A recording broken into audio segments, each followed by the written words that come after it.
Hi there, this is Simon from Next Eco Car, and this week I'm test driving the new Opel Astra Electric. This is the GS spec car, top of the range model, which comes in just under €44,000 including grants and incentives.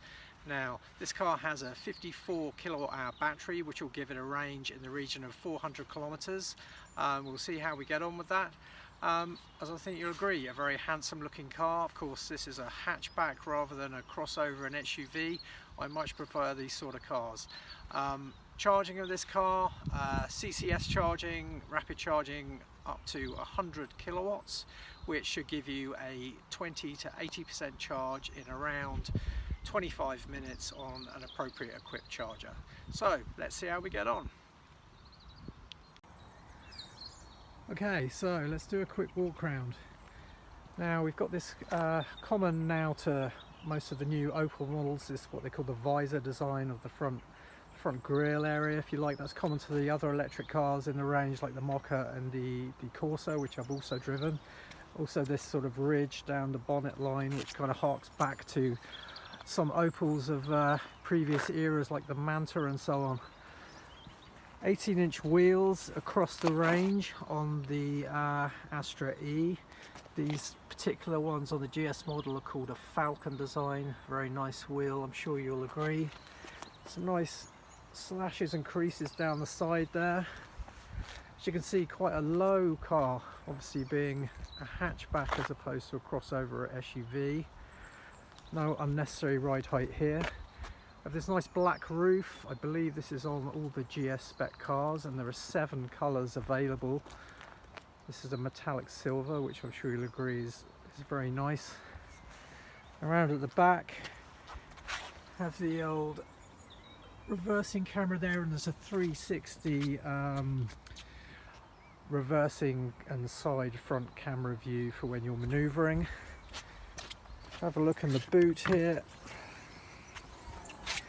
The boot size is about 350 litres, which is not massive, but it's adequate. And if you do need more boot space, there is a touring version of this, an estate car sort of model.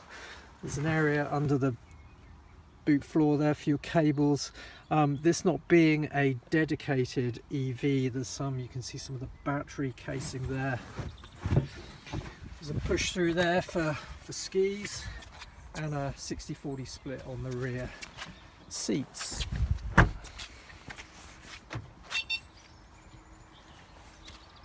Now, charging port here, so type 2 and CCS charging. CCS rapid charging at up to 100 kilowatts, which will give you a 20 to 80% charge in 25-26 minutes.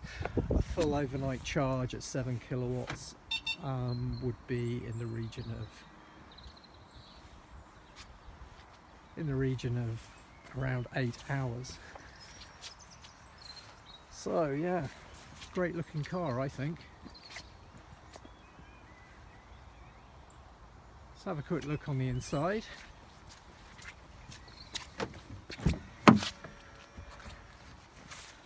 This spec has the Alcantara seats, which are very nice. And one of the first things I noticed is the materials in here are lovely. It's well spec'd, and nice use of materials. We'll talk a little bit about that later in more detail.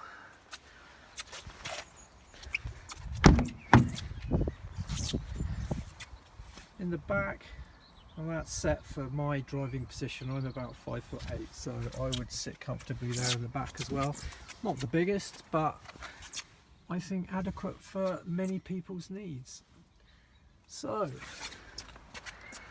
I think it's time to get out of the rain, and let's go and see how this drives. So I've brought the car up into the Dublin Mountains for a bit of a test drive. It's one of my favourite places to come, and yeah, different road surfaces and so on, so you get a good idea of the car's handling and how it behaves over different types of road surfaces and bumps and so on. First impressions are very good. The car feels kind of very flat and planted in its dynamics, so brakes and acceleration all feels very good. I'm only driving in the normal mode at the moment, just to get a feel for the car. It's 12 degrees today, it's raining, it's not a very nice day, but I'd say a pretty standard Irish day, so good idea to get an idea of, you know, what sort of range and performance we're going to get out of the vehicle over a period of time. So yeah, I'm going to press on and do a little bit more filming in a minute.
Really keen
So I just wanted to go over a few of the interior features of the car.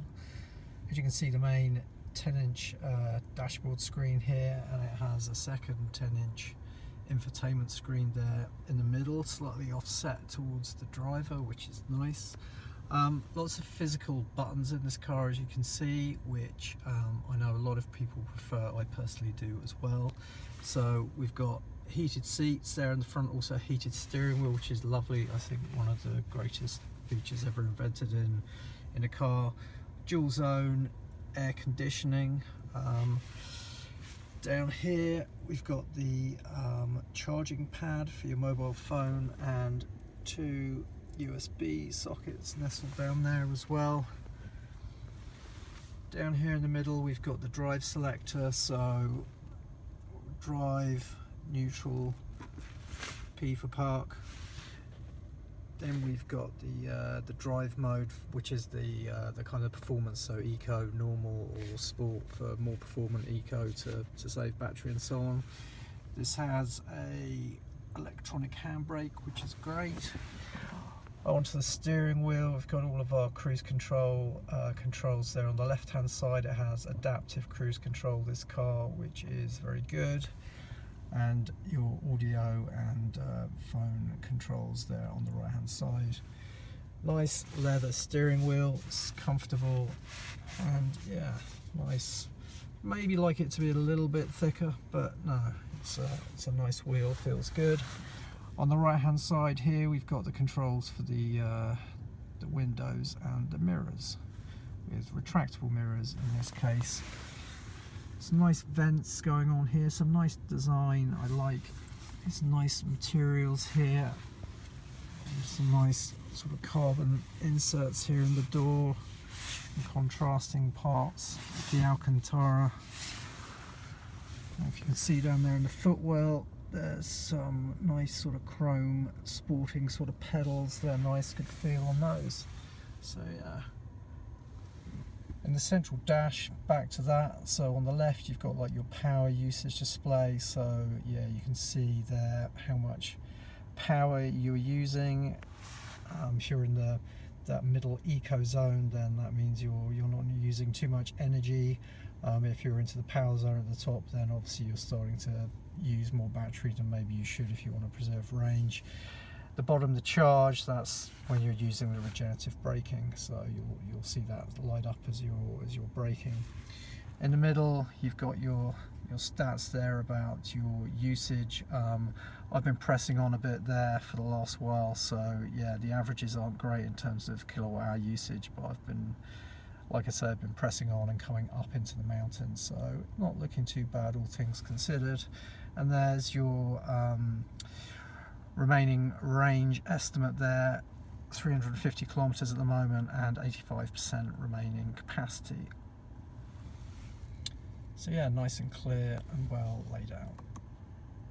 And you've got 2 trip meters, and then if you want to see what your consumption is as you go along, you can see there the kilowatt hours per 100 kilometers, which is kind of the standard way we like to use that information. Now, other things I could mention, so we do have Apple CarPlay, Android Auto, so I have my phone plugged in there, so that's flipped over into Google Maps, so I can use Google Maps on there, which is nice. Yeah, very nice use of materials, well-appointed car. I suppose my only criticism would be it is quite dark in here, all the dark coloured materials, but it depends what you like.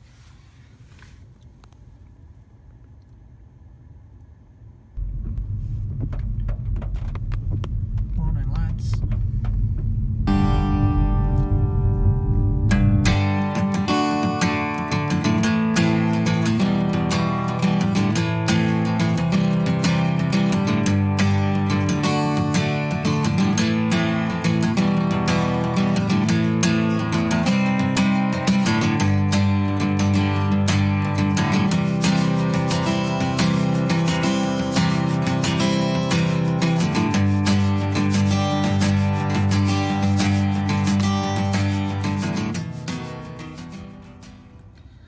Okay, so I just wanted to capture this bit with the consumption figures and mileage and so on. I guess I'm coming to the end of the sort of A road, B road, mountain road part of my drive, so just over 100 kilometers, and I haven't been driving efficiently. I've just been driving normally and probably pressing on quite a bit as well. So that's just to capture those figures, 19.2 kilowatt hours per 100 kilometers. So what I'm going to do now is I'm going to take the motorway to get back home, and I will do the same for that part of the journey, and we'll compare and contrast.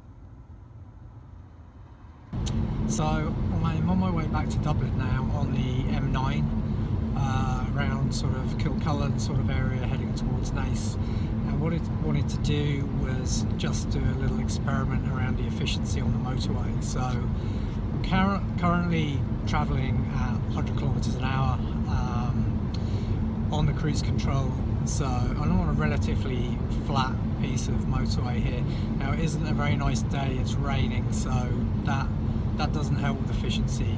Most people kind of get that idea because you've basically more drag when it's raining. But yeah, I just wanted to kind of see what sort of efficiency we're getting at 100, 110, 120 to give people an idea who travel at different speeds on the motorway. So first off, like I said, traveling at 100 kilometers an hour. It's currently the consumption, the kilowatt hours per 100 kilometers, currently sort of sitting around 14, 15 kilowatt hours per 100 kilometers. So just like to bear in mind that the quoted sort of average efficiency figures of this car over a mixed cycle that make up the WLTP was something like 12.7 average kilowatt hours per 100 kilometers. So yeah, now I'm just going to speed up now to 110 and see, just give it a couple of seconds to get up to speed and then to kind of level out and see what sort of consumption figures we're getting there. So fortunately it's pretty clear on the motorway this afternoon, apart from the nasty rain. Yeah, so at 110 it's now kind of sitting around 19-20 kilowatt hours per 100 kilometers. So let's go up again to 120.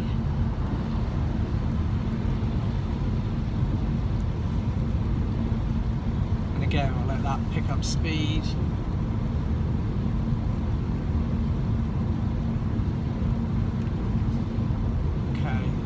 Going up a slight hill, so we're just waiting for a flat bit so we can get a fair sort of reading on 120. Yeah, that's sort of leveled out around 24, 25. Yeah, so that gives you an idea of, you know, between 100, 110 and 120 how much more energy you might be using if you're going that much faster. So yeah, I thought that was a useful experiment. Just to recap the stats for the second part of the trip today, which was motorway back the M9 and then the M7 back up to Dublin, M50 back here to Sandyford. So that's 71 kilometers, predominantly motorway, average 82. I had the cruise set at 110, so where I was able to do that I was doing 110. Overall pretty efficient, 16.2 kilowatt hours per 100 kilometers on a rainy day. That's not at all bad, so I'm pretty happy with that. That would indicate that the car's pretty efficient aerodynamically. So yeah, and overall, just to flip onto the stats for the full day, so yeah, 180 kilometers and averaged 18 kilowatt hours per 100 kilometers over the course of the day. I've used, yeah, kind of 2/3 of the battery, and we're down to 108 kilometers of range left. So yeah, I guess that would indicate that you're going to get a sort of realistic range of around 350 kilometers. Obviously I was pressing on earlier in the day, so yeah, 350 would be a fair assessment, I think, there. Okay, just to sum up my thoughts on the Astra GS electric. Really enjoyed this car, actually. Dynamically, I think it's a very strong car. Being a hatchback, of course, which I prefer, and being a bit closer to the ground, I think this sort of gives you the driving and the handling feeling, certainly, that I like from a car. Handling sort of very neutral. Typically, certainly a lot of older Opels would have been a bit understeery, but this feels very sort of neutral handling, and very flat through the corners. Not much in the way of roll at all that I could notice, anyway. Strong brakes, and the traction very strong, even up on the kind of broken mountain roads on a wet day.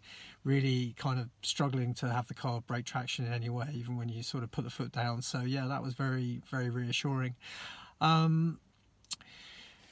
Inside the car, again, very strong, great use of materials, and I think the infotainment screens are very crisp. Infotainment system itself wouldn't have been the easiest I've come across to use, but certainly not bad at all. Easy enough to get used to, and yeah, no issues with that at all, really. I suppose in terms of things that maybe I'd like to see a little bit different, I guess. This is the GS spec car, and traditionally the GS spec moniker on Opels has meant that it's a more performance sort of oriented car, and certainly from a dynamics and handling perspective, I'd no qualms with the way this car is. I think though 150 horsepower could maybe do with a bit more power. I'd certainly like to see on the GS spec a bit more power, and certainly wasn't lacking for the most part, and most people wouldn't even notice that. But yeah, right, at times I felt it was a little bit wanting, and if you do want that sort of more performance oriented car, and that's what you'd expect of a GS spec Opel, then yeah, I'd like to see a little bit more there. Boot size, yeah, that lets this car down a little bit, and I think that's largely because the Astra isn't built on a electric only platform. Obviously this car is available also with a combustion engine, so the batteries are positioned probably not optimally for a EV, so a bit of the boot space is getting used up under the floor for the battery, so and that kind of takes away a bit of the usable space in the boot, which is a bit of a shame. It's probably plenty big enough for most people, but just to bear that in mind if it's something that's a consideration for you. Range, yeah, I mean, realistic range, I was sort of thinking after my test drive 350 kilometers with the realistic range with the WLTP is quoted at 4.5 to 4.16 depending on the spec of the car. EV database I checked, that says 320 kilometers, so I mean probably not massively different from a lot of the other cars on the market. Realistically, the WLTP figures never stand up in the real world, not for EVs, not for any cars, to be honest, when you're looking at miles per gallon for combustion cars. So yeah, yeah, somewhere between the 350 that I was estimating and the 320 in the EV database is probably what you're going to hit on a day-to-day basis, and obviously that can fluctuate with how you drive and the prevailing conditions.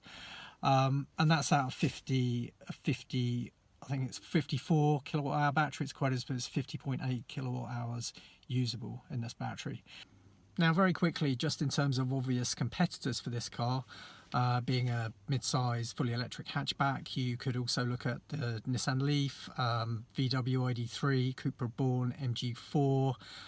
Maybe if you consider something a little bit smaller, then you could also look at Peugeot E208, Renault Zoe, or the new BYD Dolphin, the new Chinese car that's arrived quite recently here. So I mean, I guess considerations there around battery size and pricing. I mean, this car is just under 44,000 euros, including grants and incentives. So obviously some of those other cars I've mentioned, like the MG and the Leaf at this stage, are now closer to 30,000, whereas Cupra Born would be more than this, would be starting around 48, the VW i3 starting around 40. So yeah, BYD Dolphin as low as 26,000 euro, I believe, for the bottom spec car. So there's a range of options there. Is this car good value for money? I think it holds up well against sort of like for like against options like the VW ID3. Certainly I prefer this car to the ID3, so this would definitely be my choice if that were really the sort of options I was looking at. But yeah, I've enjoyed this car a lot. As I said, definitely worth a look and a consideration if you're in the market for a mid-size family hatchback in the fully electric car space. So that's me wrapping this up for now. Our business, Next Eco Car, is primarily focused on the used EV market. If we can help in any way with any used EV inquiries you might have, then happy to help. And also we offer electric vehicle battery testing through our partnership with Avalue EV Battery Diagnostics. So if we can help with any of that, then please get in touch. You'll find us at nextecocar.ie.